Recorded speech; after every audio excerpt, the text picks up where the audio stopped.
Thank you for joining us. Those of you in the US, it's this evening. For Walden in Manila, it's the morning. And my name is Medea Benjamin with CODEPINK, and we're in for a wonderful conversation with one of my favorite guests, and that is Walden Bello. Walden Bello is a treasure.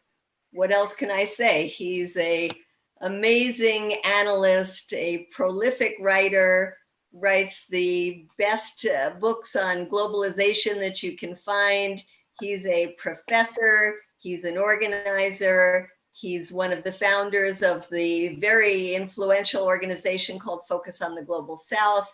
He's on the boards of a number of different think tanks. He is also a politician. He was a member of the Philippine Congress. And the amazing thing about Walden is, with all of that, he is also an activist. And I have had the privilege of being on the streets with Walden many times in many countries. Walden, I remember you during the Battle of Seattle in 1999 against the World Trade Organization. And my recollection is you saved me from getting arrested. I think so, but as a result, I got beaten up by a policewoman. That's right. Thank you for taking the hit for me. We've been on the front lines in many a battle against the World Bank, the IMF, the World Trade Organization. So Walden somehow manages to be just this inspiration of the academic activists that we need more of in our world. So it's my privilege to have this talk with you tonight. I did enjoy very much reading your research, your book on China, an imperial power in the Western image. And it's important to put the question mark at the end of that. You want to hold it up? You got it there, Walden? Yeah, right. Yeah. There's the question mark. Can people see the question mark? Imperial power in the image of the West, question mark. Yeah. And it's important to read this book because you'll get a taste of it tonight. But Walden has an interesting take that is both a critique of many of China's policies, as well as a comparison to the policies of the West.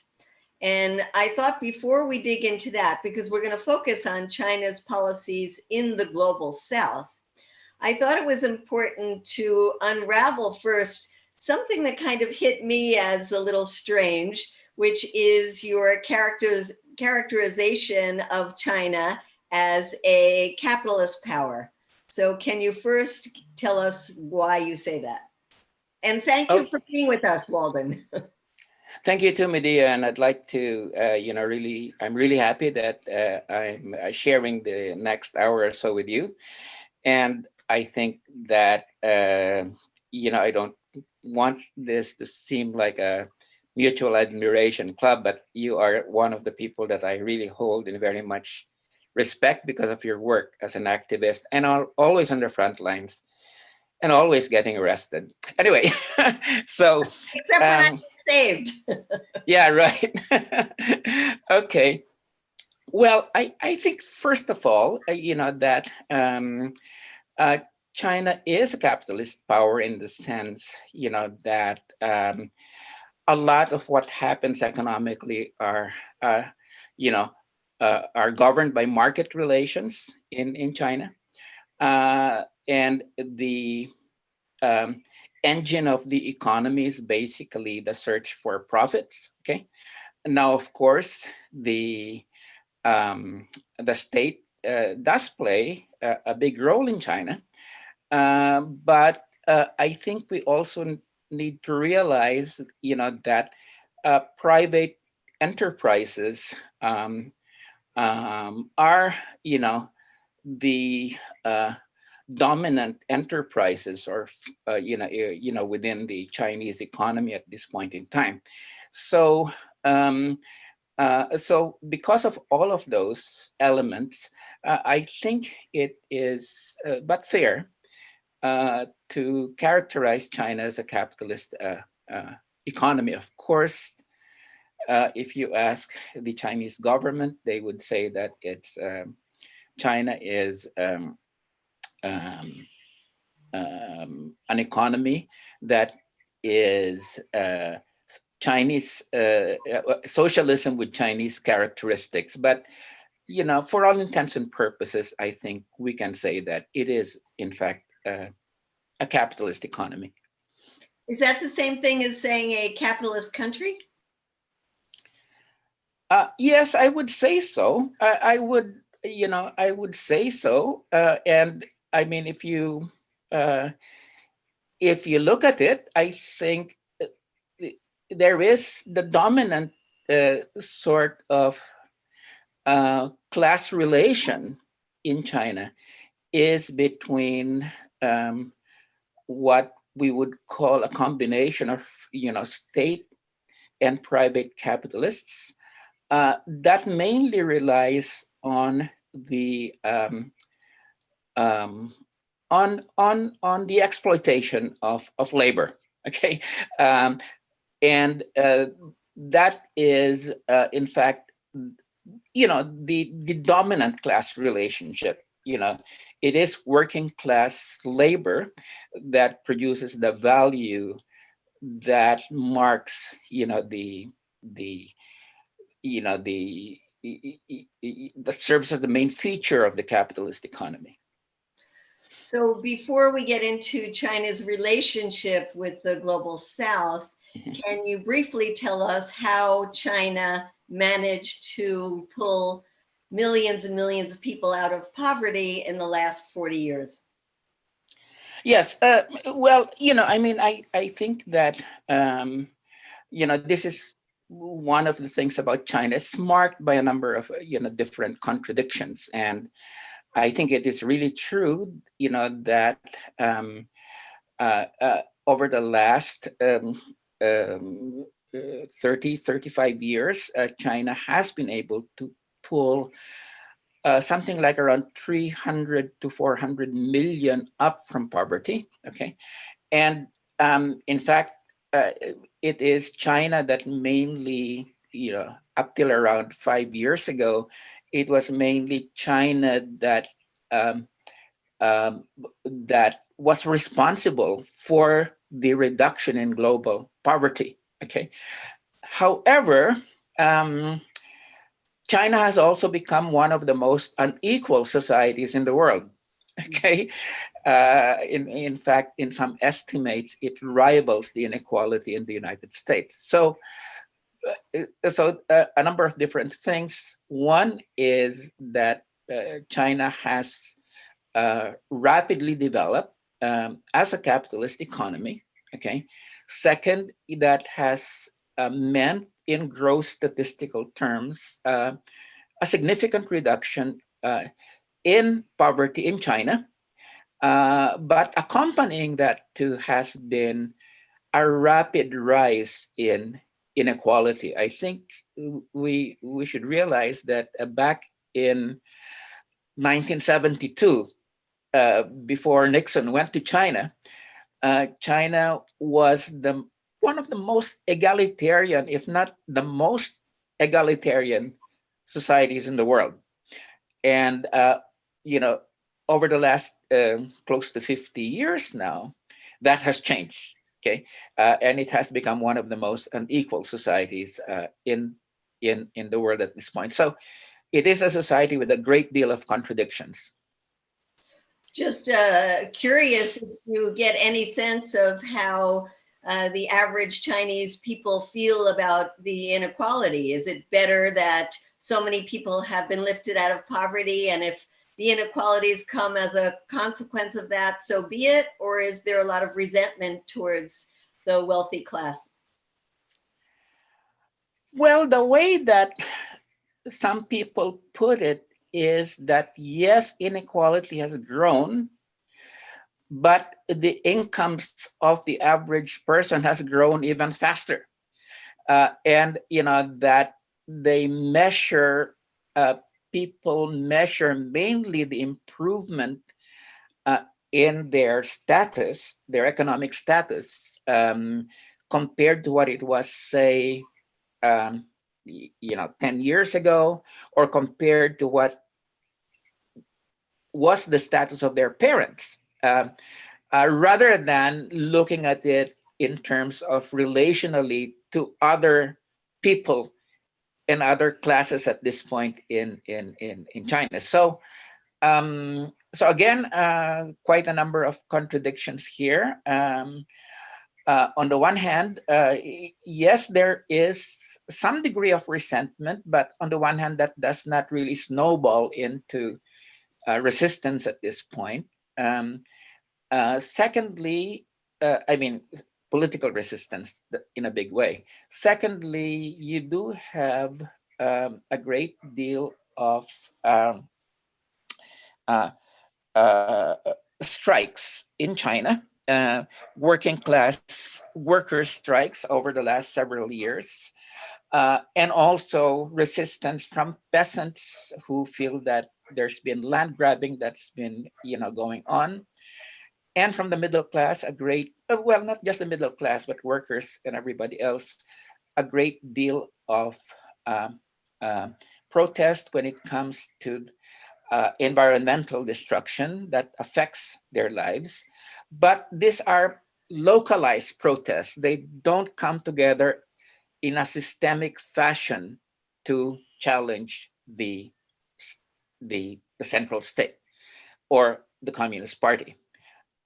So that's it's there is this situation whereby somehow even among local authorities they feel that it's probably better not to clamp down in a repressive way, um, and just let some of these strikes go on as a way of bringing out the steam. But of course, above a certain level, when the attention is called by national authorities to what's happening, you don't allow that to go on. So there is this kind of politics at the local level. On the one hand, you let people let off steam, but on the other hand, you also make sure if you're a party official that things don't go out of hand. So that's so the characterization of China um, as uh, this the state that represses everything, I think is a cartoon representation. There's a great deal of protest happening within China, but at the same time, it is not protest that becomes unified into a challenge against the system. Now, of course, having said that, you also do have criticisms from uh, many people,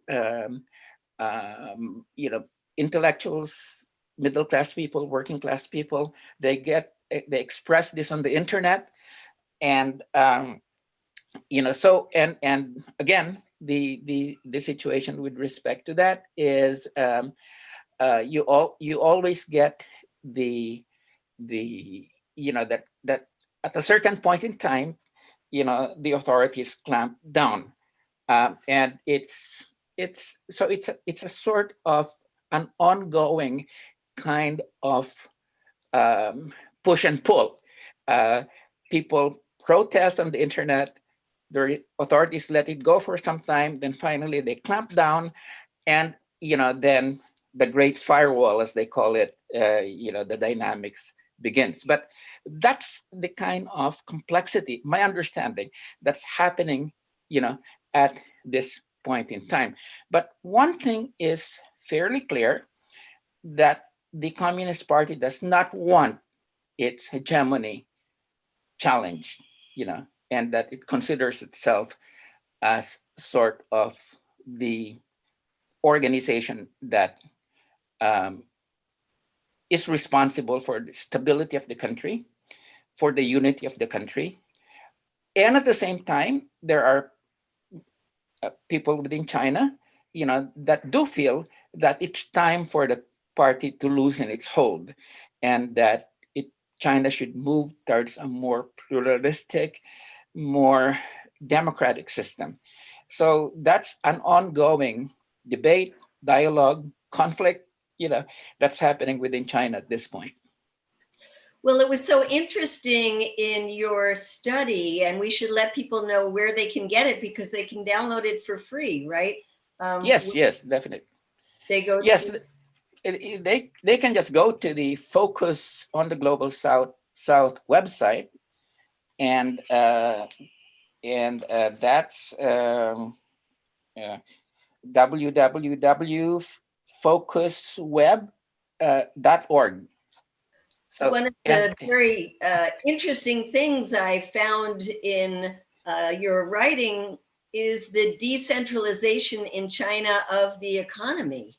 I had this impression that it was a very centralized economic system, and you talk about it as a very diversified in terms of the both the internal dynamics, and then when you talk about the relations that Chinese companies and state-owned companies, private companies have with the rest of the world, that is also very diversified or on the local level.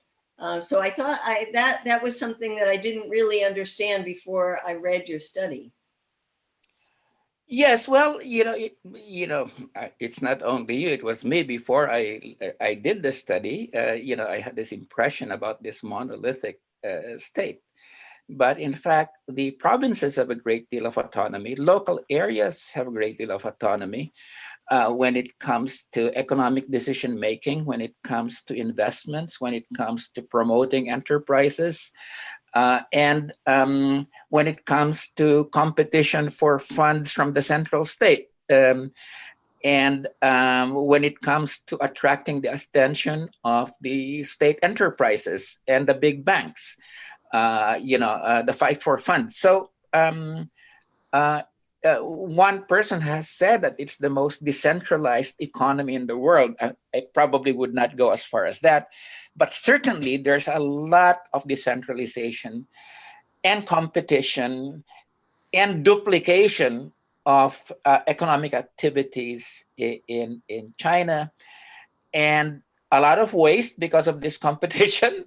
And sometimes this waste creates problems like, tremendous capacity that's unused in aluminum, steel, a whole lot of industrial enterprises because there's a lot of duplication that's not really subject to the kind of image we have of central planning. Okay, the state sort of takes a sort of broad macroeconomic role, targets to be met, that sort of thing. But when it comes to implementation, I think local units and provincial governments, provincial party units have a great deal of autonomy when it comes to implementation. So targets at a very broad level are set by Beijing, but then the ways that you meet those targets, there's a lot of flexibility, there's a lot of local variations in the way that's met. Well, and what you say is that the driving force for the reaching out around the world on the part of Chinese companies is because of this overcapacity. So, can you explain what are the reasons that China is both trading and investing around the world? Can you tell us what are the areas of the world where China is so dominant, and what are the reasons, what are the resources that China is after, or the markets it's after? Well, over the last, over the last, 25 years, uh, or 25 to 30 years, this has been a period when China has gone out to the world, so to speak, from being this economy that was first mainly concerned about rural and local transformation. It went out to the world looking for sources of raw materials, for instance, and other very important agricultural necessities, food, and on the other hand, building up markets for manufacturing. And so, so that marked the first decades where China really went out. Now, um, in the process of building up its manufacturing capacity, when it came especially to capital goods industries, steel, uh, and a number of other hard goods, China, sort of built up surplus capacity, especially over the last 10 to 15 years, to the point, that in a number of areas, I believe it's in steel, only about 70% of capacity is being used by China. So that what happens, of course, when you're burdened with surplus capacity is it drags down your profitability. And your enterprises that produce all of these different commodities, they have to be kept on the dole with loans and loans and loans and loans. This because you have such a big surplus capacity, which across the board in terms of industries, you've had a strong drive to export that capacity through development projects and loans and projects in different parts of the world, so that basically, um, these state enterprises of China get employed in terms of building up dams, in terms of building up coal-fired plants and infrastructure, and the whole point is to get that capacity employed so that those enterprises can become profitable again.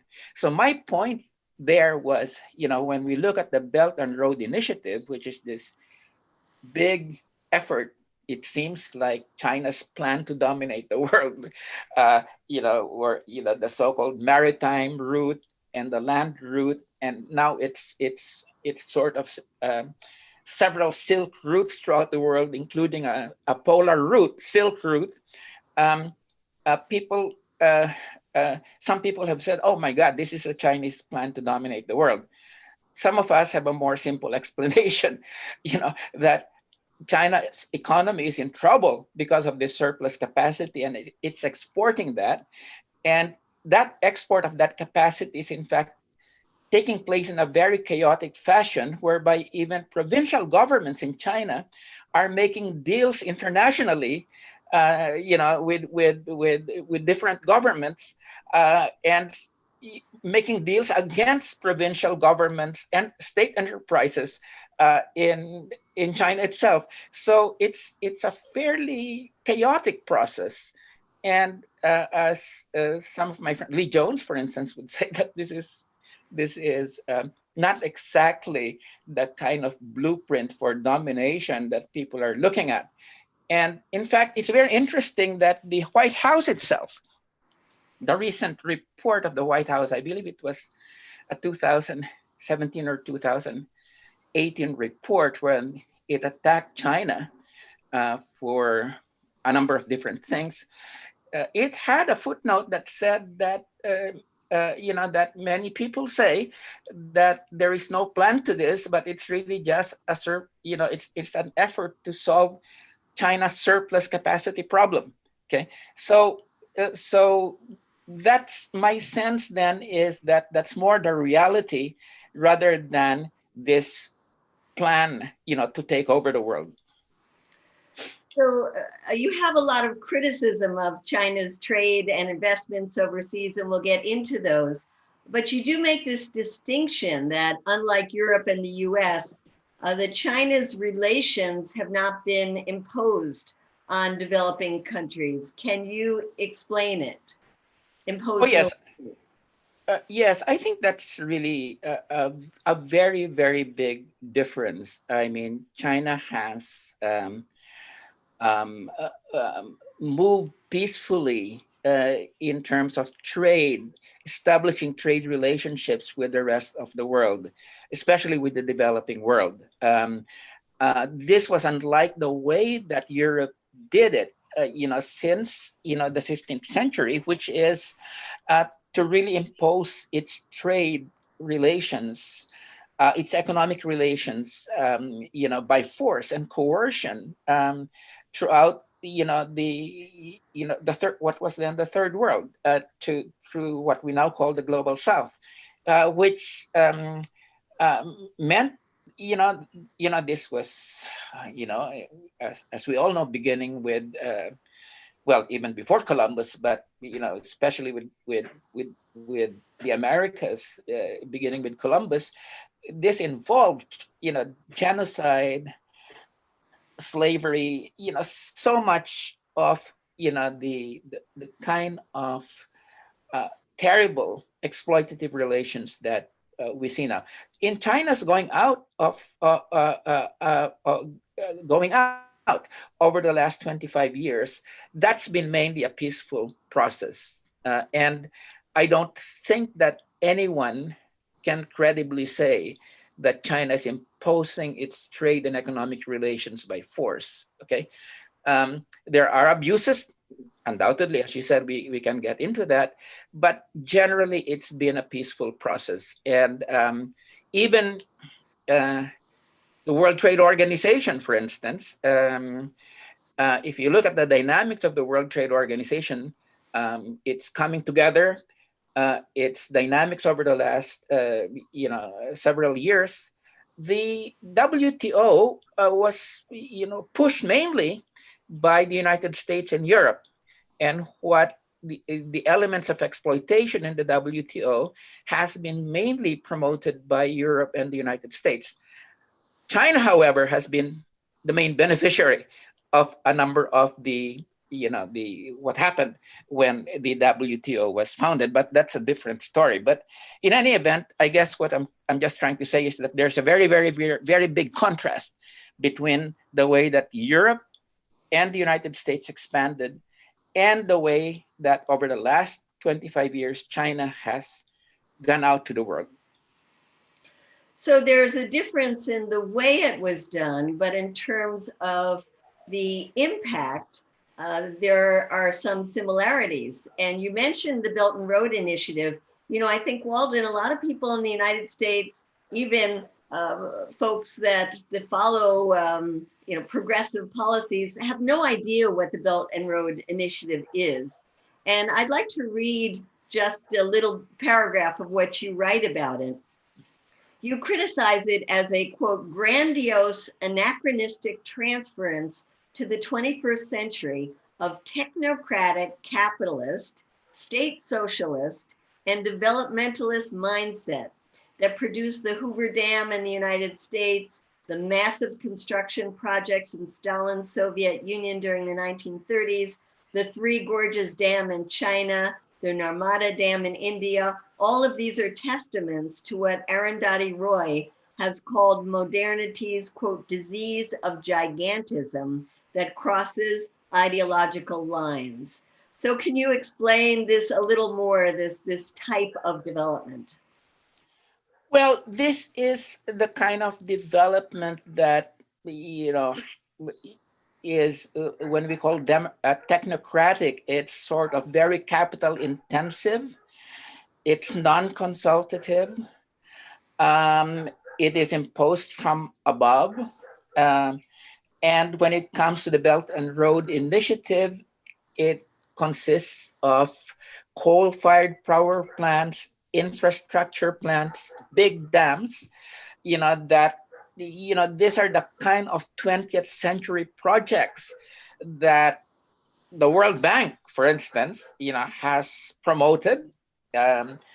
and which have had very little popular consultation, um, and which also have had tremendous environmental impacts. For instance, the focus on hydroelectric dams, that the bank has pushed, the World Bank has pushed, Namtion 2, etc. And, the developmentalist mindset of the early 20th century, that was shared by both capitalist and socialist powers, that somehow this modernist idea that, oh my God, we're, growth, growth, growth, without concern for the environment.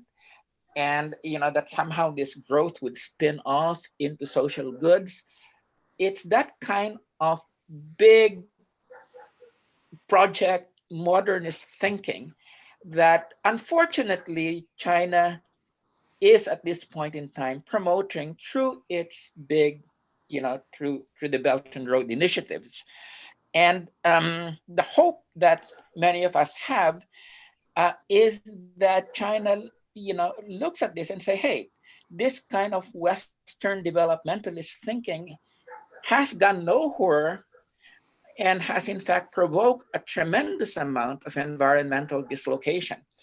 And that we better look at this more closely and change our approach, because this is not going to benefit us, and it will not benefit those that we are thinking are going to be the beneficiaries. So that's the kind of developmentalism with not very much concern for the environment that cuts across World Bank and Chinese big projects, and which I think have become questioned by so many people, especially because they in fact create more inequality, and they definitely create much environmental damage. But on the other hand, Walden, you have big infrastructure projects in China and Chinese built overseas that have been very good for people. You have the fast trains in China that are an envy of us here in the United States. You have highways that might not be good for the environment, but they have certainly connected people in rural areas around the world and increased the income of impoverished communities. So aren't some of these infrastructure projects good? Oh, yes, yes. I'm not saying that all these infrastructure projects are bad. I think there's good infrastructure projects and there are bad infrastructure projects. And, definitely road building and bridge building, does a lot of good for people in terms of being able to link them to the markets. But when it becomes bad is when you just do the infrastructure because you have to spend money, you know, to build that infrastructure, and then you get bridges to nowhere. You have shopping malls in many parts of China that are very few customers, and they were built mainly because the local government wanted to spend money, and it wanted to impress Beijing that it was spending. Okay, and so you have definitely. I would say that even Chinese projects in the developing world that contribute to infrastructure, roads, hospitals. I mean, there's good there. Definitely, there's good there. But I'm saying that with that good has also come this dynamics whereby a lot of projects um, are very big. They don't satisfy anything except to be to absorb investment, and they're non-consultative. So that also is the other side. So there's a good side, but there's also this other side. And the main thing that I guess that I've been trying to say is that we all, whether it's China or us in the global south or the United States, Europe, we've got to go away from this big project developmentalist thinking, because that belongs to the 20th century. And we really had to be concerned right now, all of us, about solving problems created by inequality and solving problems that's been created by this developmentalist mindset in terms of bringing about climate chaos. So, on what about when it comes to high tech, like providing internet services around the world? I remember being in Bolivia in remote areas where you could connect to the internet and do live stream that I can't do here in the United States. And it's thanks to China for that connectivity. And unlike in the US, where those companies would insist on ownership, when it comes to China, they oftentimes have a relationship that it is the local government that owns the internet, but China gets some of the income, but the people get the service. And I wonder if you have examples like that that you think are a win-win. Oh yeah, there are definitely, especially when it comes to, as you said, internet services. And when it comes to building hospitals, for instance, when it comes to building schools, y- there's a whole range of activities, economic and projects that China is engaged in, that are very useful for people. I guess what and definitely I support that those kinds of projects, especially when it's hooked up with local governments and there's local consultations. I think the ones that I'm concerned about is the ones that have come to define the kind of projects that China prefers when it comes to dealing, say, with developing countries like Myanmar, like the Philippines, like Pakistan, which is, these big projects that, coal-fired plants and big hydroelectric dams. And of course, it's not China that wants it, but it's also the elites of these countries, So there's that symbiotic relationship. Those are the kinds of projects that unfortunately define most of the Belt and Road Initiative, and which I hope, that China will take a second look at and say, no, this is not the kind of of of of support that we want to give our brothers and sisters in the South. And it's more like providing internet service that's hooked up with local governments that derive most of the benefits from it. That's the kind of things that I hope the Chinese will have more of. Uh-huh. Now, you talked about some of the environmental destruction that accompanies a number of these projects, but what about the labor issues? Do Chinese companies, and does it make a difference if they're private owned Chinese companies or state owned companies? Do they usually import Chinese workers, or do they mostly hire local labor? And how are workers treated? Well, this is one of the issues that, especially in Africa, for instance, has come out as a complaint, whereby in many of these big projects, whether it's Chinese state enterprises or Chinese private enterprises, they bring in Chinese labor instead of relying on local labor.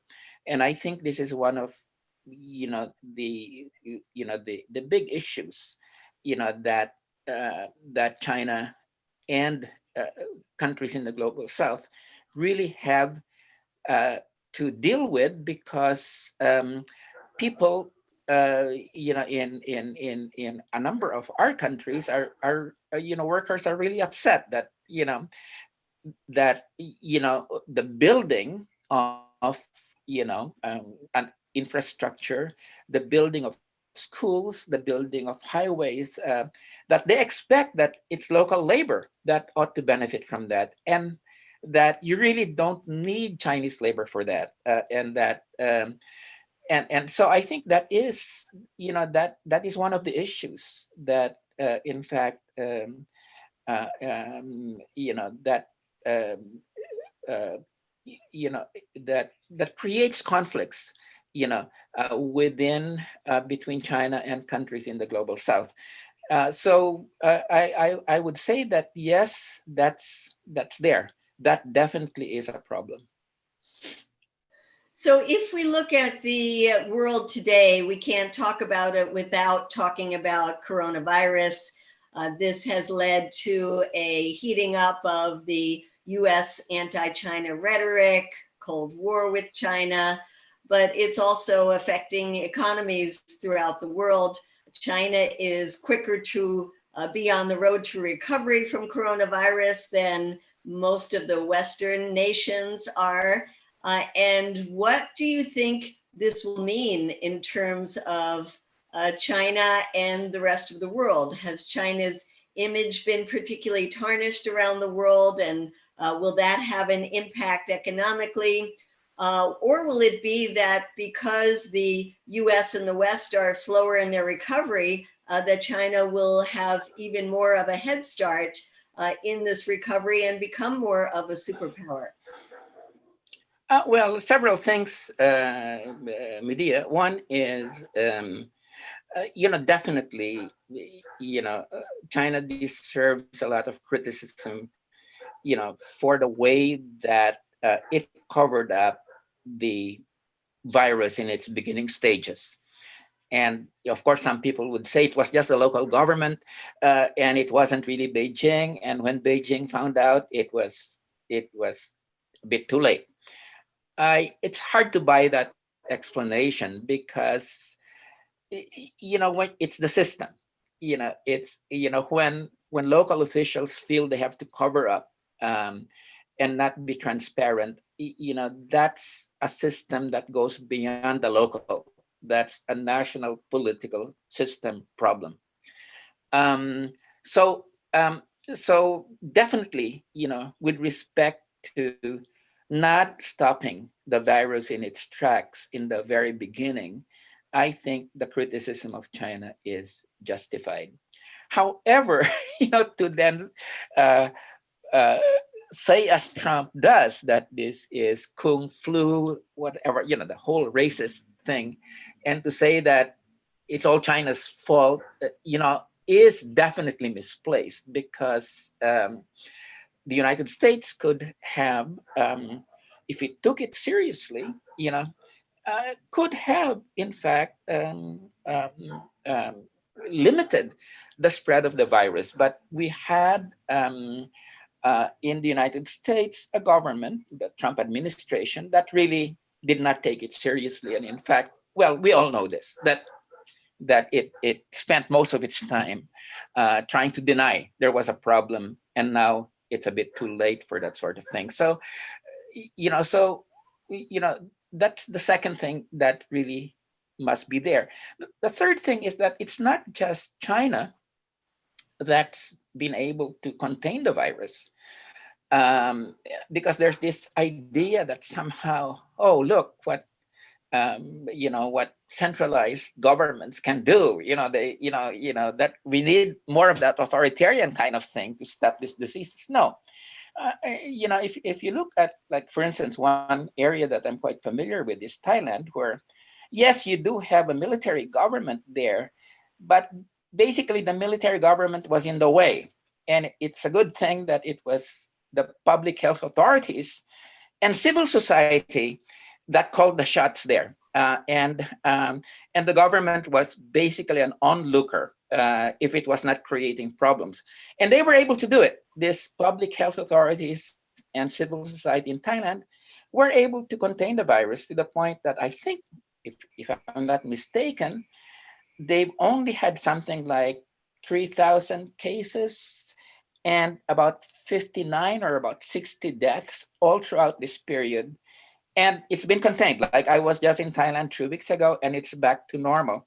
So basically, I think these are some of the things we really need to consider. But the important thing is, in terms of containing the virus now, governments and citizens have to work together. And if the federal government in the United States, because of Trump, is not taking the virus seriously, it's just going to, become worse and worse and worse. So my sense is the strategy of the US government at this point is very simple. Blame everybody else, especially China, except yourself. So this is I think, of course there are many other elements to this, but um, you know, people with the cooperation of governments and civil society organizations really, can manage, can contain it, but they have to have good leadership in the process. And then what about this issue of the impact economically and of China's continued expansion overseas? Will there be a global recession that will contract all of that, or will China have an advantage now in this global economy? Well, I think, uh, over the last several years, we've had a period of global stagnation. When it came to China, it's 11% per year growth rate in the early 2000s. In the last, uh, uh, you know, 10 years, it's been reduced to about 5% a year.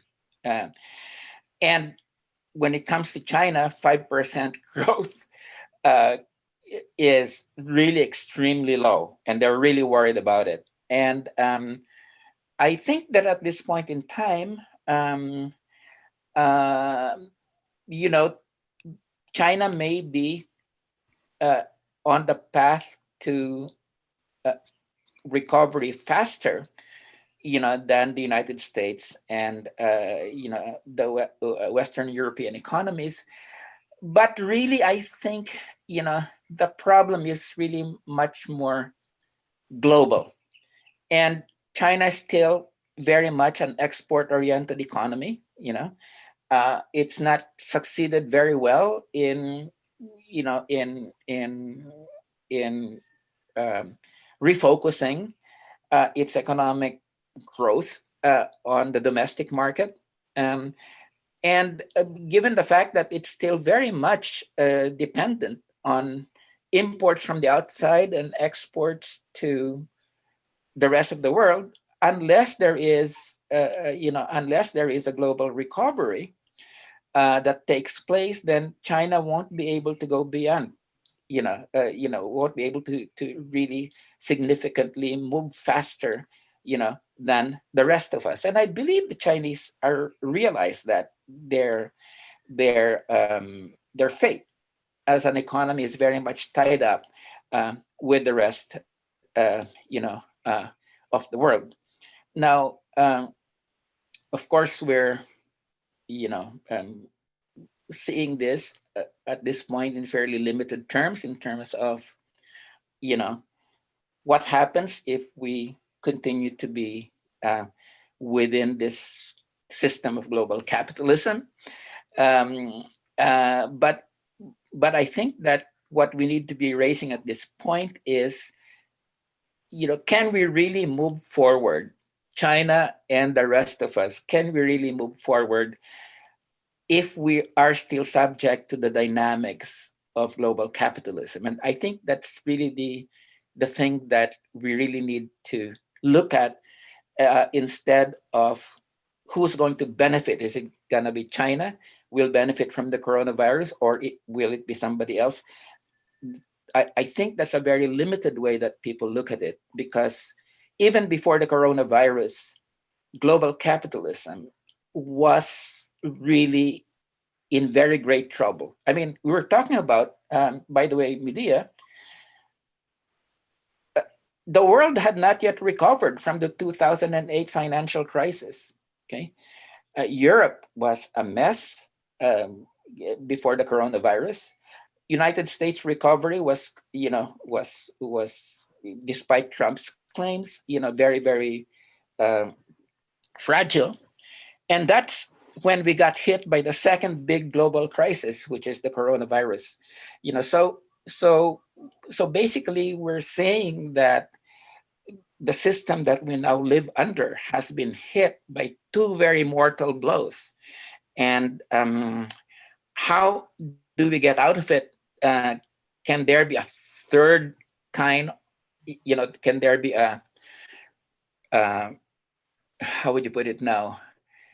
A reconfiguration of capitalism to get out of this? Or is the answer maybe we need to move towards a post-capitalist system? And these are the questions that everybody is asking at this point in time. Well, among the people who are not asking that question are the people that run the government here in the United States, the Democrats or Republicans. And what we see, unfortunately, coming from both of the campaigns of Biden and Trump is this heating up of the Cold War against China, whether it's the trade war or whether it's the militarism. And we know that the military industrial complex in this country has been only too eager to pivot away from the Middle East and towards Asia, and to use the threat of China as a justification for continued massive military budgets in the United States.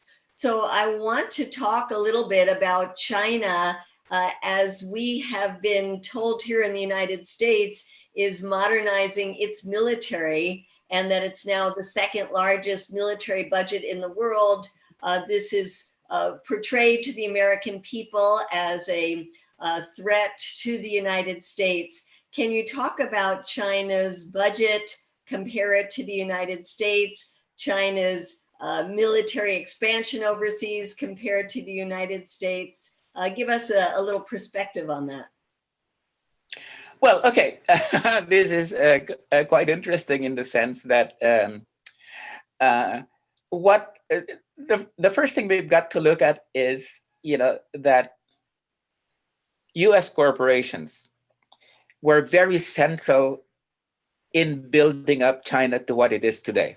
Okay, so you had basically, to cut to the chase, China was a big boon for U.S. corporations when they wanted to beat down the U.S. working class. Okay, and exporting jobs to China became one of the major mechanisms to destroy working class and union power in the United States. And this was so the so-called development of China is very much tied in to the strategies of US corporations. And if China is where it's at today economically, that's partly because it was part of US corporate strategy to move jobs, to move industrial processes to China. Okay, so that's but there's always been a sector of the US, especially the military, that's been saying, oh, we shouldn't build up China because in the end, it's going to become a threat to the United States. Okay, so what I'd like to just say on that question right now is this.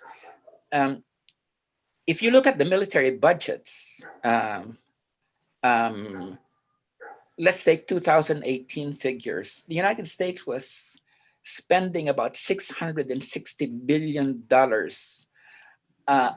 as opposed to China, which was about something like $220 billion. So it was far greater than what China was, the US was spending, far greater than what China was spending. The US was, I believe it was responsible from some 37 to 40% of world military expenditures. The second thing is, if you look at the strategic nuclear capacity of China, that's puny compared to the US. I mean, and it's only lately that some modernization has taken place of that. But you're talking about several hundred warheads, and decades old type of intercontinental ballistic missiles compared to thousands of warheads in the United States and even the former Soviet Union. Okay, so when it comes to military nuclear strategic capacity, China is just puny compared to the US capacity. When it comes to power projection capabilities, um, the US has about 11 carrier task force groups, about 5 of which are deployed in the Pacific. And I'm using aircraft carriers because this is the main indicator of offensive power projection. And the US aircraft carriers, like the USS Gerald Ford, okay, is the state of the art. Okay, this, you know, China has 2 carriers at this point. Uh, the first carrier was bought from the Ukraine. It was a Cold War relic, and it was about to go to the scrapyard. And then China said, "Oh, maybe we can do something about this." So, this the aircraft carrier destined for scrapyard became the first Chinese carrier. And then you had a second carrier, the Liaoning, okay, that was built on the model of this Soviet era carrier. So, so you have these 2 aircraft carriers that belong to about 40 years ago against this massive naval might of the United States. Okay, so this is this is just no way you can compare the Chinese Navy to the US Navy. Of course, the American military strategists would like to do that, but it's hard. It's not credible. Another thing that we really need to look at is the war. The United States has been at war almost every year, for the last 40 years. Okay. And so you had the US just developing constantly a war fighting capacity. And China, the last shooting war that China was engaged in was with Vietnam back in 1988, I believe, over a dispute over the Paracel Islands. So that's you have to bring in all of those, and to say that, as the Pentagon would say, China is a near peer competitor is just a distortion of the facts. Now, the most important thing I think here is, however, still to come. And I would just like to mention 2 or 3 things. One is not even the Pentagon would say that China's strategy has departed from its traditional strategy, which is strategic defense. Okay, it is not planning for offensive capabilities. Okay, it's still the strategic defensive, and even the Pentagon and military analysts, would say that. Okay, so the second thing that I think we really need to look at is, that China has a big strategic dilemma. Okay, most of its industrial capacities in eastern China and and eastern China, Shanghai, Guangdong, Shenzhen provinces, and its naval might is bottled up in the South China Sea. Okay, so its strategic dilemma is that it is surrounded by hundreds of U.S. military bases, from Japan to Korea to Guam to the Philippines. I mean, we're talking about at least 50 major bases, hundreds of installations, and then you have the Seventh Fleet with the USS Ronald Reagan roaming the seas at will. So basically, the strategic dilemma of China is that most of its industrial and military capacity is in this very small area, which can easily be destroyed by the surrounding US power. And Now, is this in fact something that the Chinese are just trying to project to the world? No, it's not. It's the truth is that the operative doctrine of the United States at this point is what is called air-sea battle. And air-sea battle is an offensive strategy that is meant to penetrate Chinese defenses, and do not give the Chinese any time to have a retaliatory counterstrike. Okay, and it is, it is an offensive strategy that is going to be launched from, from the surrounding areas. And mind you, Medea, so you have the in fact, the Trump administration has done a number of things recently. In 2017, it deployed an anti-missile defense system in South Korea, and the Chinese protested.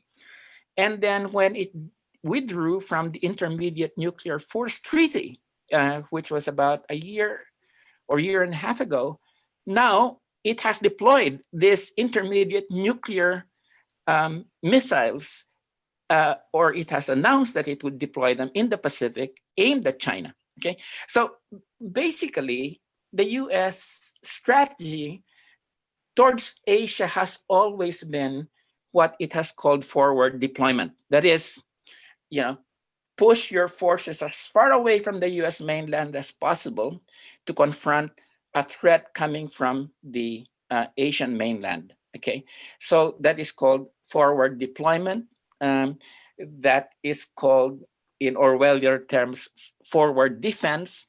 But so I think we need to look at what's happening right now militarily within this context, and not to buy the terrible propaganda coming out of the Pentagon that somehow China is now a force at par with the United States, because that is light years away. Even if Xi Jinping is sold into making the China at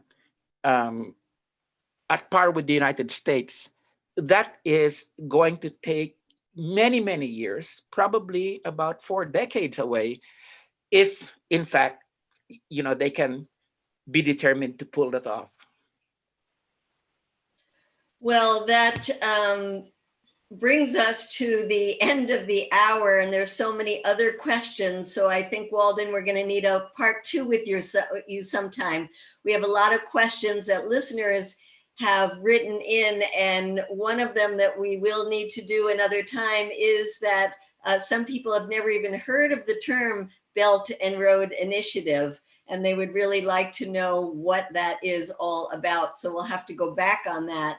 And then in terms of what you were bringing up towards the end, there are so many other questions that come up, such as the conflict in the South China Sea. Yes. You in the Philippines, the case that the Philippines took to the Permanent Court of Arbitration in The Hague and won, but China did not abide by, and the dangers that exist of a potential conflict with the US in the South China Sea. Yes, Medea. Yes. Yes. Can I just say something about that? Because I think that we need to put what's happening in the South China Sea in context.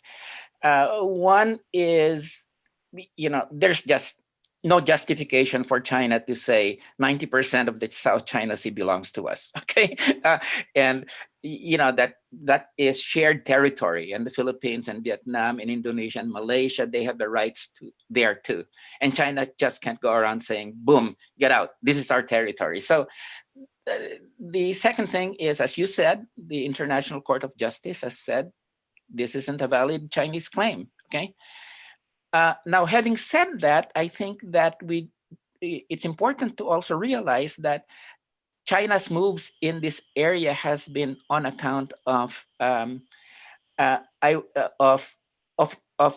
this defensive mentality against the United States. That these are reactions to the threat posed by the United States. Now the solution is what's been wrong, and if we have a chance later on, there is a peaceful solution which would involve all of us, the Association for Southeast Asian Nations and China, a demilitarization solutions for what's happening here, that would basically be much more beneficial to us rather than the way that China is moving at this point in time, or the way that some countries are saying, "Oh my God, we've got to bring the U.S. into it."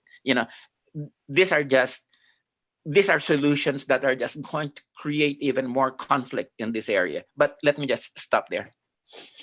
Well, I think that does show why we need to learn more from you about the conflict in the South China Sea, the U.S. role in that. And then, of course, I'd love to hear your take on all kinds of other things, from Tibet to Xinjiang to Taiwan to Hong Kong.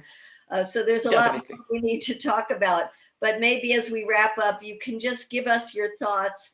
This is part of an ongoing conversation, webinars that we are having as a campaign called China is Not Our Enemy. So if you could just give us your closing thoughts about that importance of educating the American people to not go along with the idea that China is a threat to us that we must confront by building up militarily. But how should Americans think about China?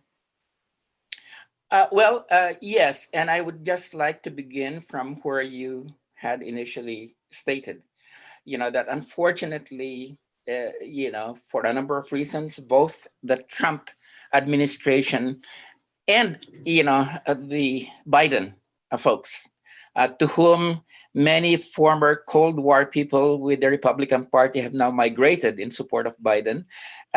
Unfortunately, both Trump and Biden hold the same views on China. So I think that's one of the things we really need to confront, that if Biden, for instance, becomes president, there will be a great deal of effort that people will need to do to move him away from this knee-jerk anti-China policy.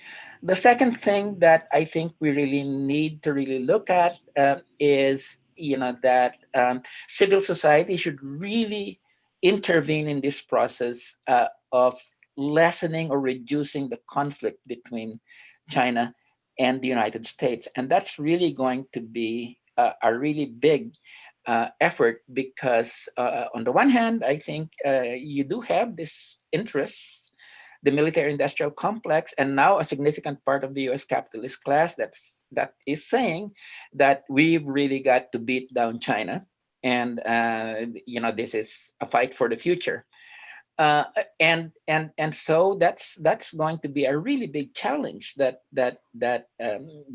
has to be there. The third thing that we really need to do is that we really need to think about global alternatives, that we've got to go beyond this capitalist nation state conflictual system, and move towards a more another alternative system that will make peaceful solutions work. And we can talk more about this, but my sense is we really have to begin talking about alternatives to global capitalism. We really need to be talking about post-capitalist systems, because unless we move into those systems, a lot of the same problems will remain. Big menu, but I really don't know how else we can deal with this issue. I mean, there are some short-term things we can do, some medium-term things we can do, but in the end, I think the world is begging to move towards a new stage of global, call it development, that's post-capitalist. Absolutely. So thank you so much for ending on that note of what needs to transform. And for anybody who didn't catch this whole webinar, or you want to tell your friends about it, It is recorded and it will be on the CodePink YouTube channel. And I have in the chat box and elsewhere many requests to get you back on, Walden. So I hope in the future we can have another one of these talks, because one of the best things about a good webinar is that it brings up a lot more questions. And we are so thirsty for more knowledge about China from someone like you who comes at it in a very even-handed way that can both criticize China and recognize the big problem is not only the United States, but the whole capitalist system. So thank you so much, Walden. It's a pleasure talking to you. And I look forward to another webinar if you're up